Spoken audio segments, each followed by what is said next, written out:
was the one who had given Lena a lift to the bus stop that morning. He was the one to blame.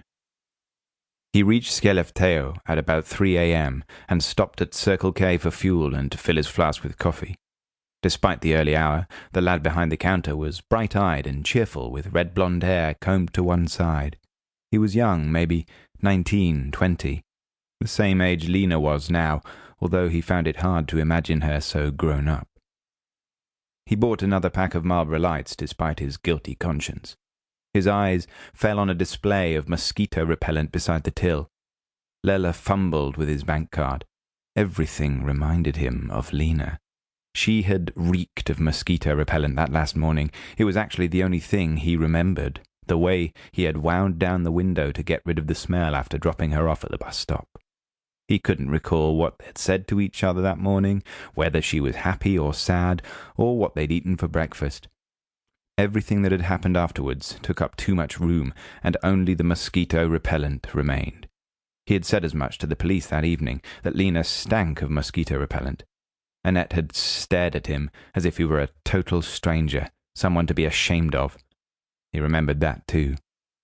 He opened a new pack and kept the cigarette in his mouth until he was back on the Silver Road, going north this time. The homeward stretch always felt faster, felt bleaker. Lena's silver heart hung from its chain over the rear-view mirror and reflected the sun. She was sitting next to him again, her blonde hair falling like a curtain over her face. "Dad, you do know you've smoked 21 cigarettes in only a few hours?" Lelle knocked the ash out of the window, blowing the smoke away from her. "That many?" Lena rolled her eyes as if she was calling on higher powers. "Did you know every cigarette takes 9 minutes off your life? So this evening you've shortened your life by 189 minutes.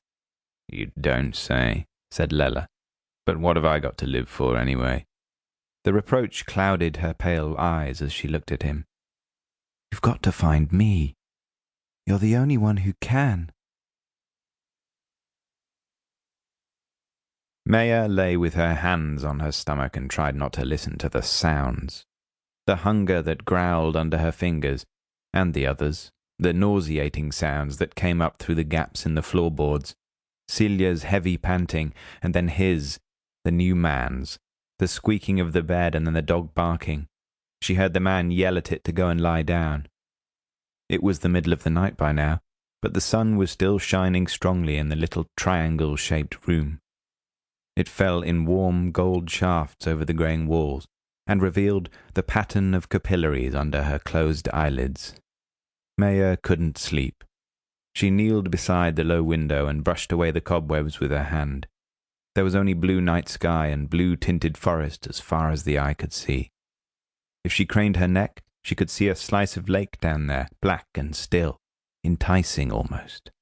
She felt like a captured princess in a fairy tale, locked inside a tower, surrounded by deep, dark forest, doomed to listen to the sex games of her wicked stepmother in the room below. Except Celia wasn't her stepmother, but her mother. Neither of them had been to Norrland before. During those long hours on the train heading north, the doubt had plagued them both.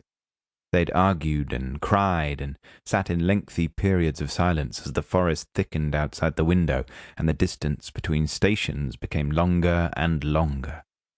Celia had sworn that this would be the last time they moved. The man she had met was called Torbjörn, and he owned a house and some land in a village called Glimmersträsk. They had met online and talked forever on the phone.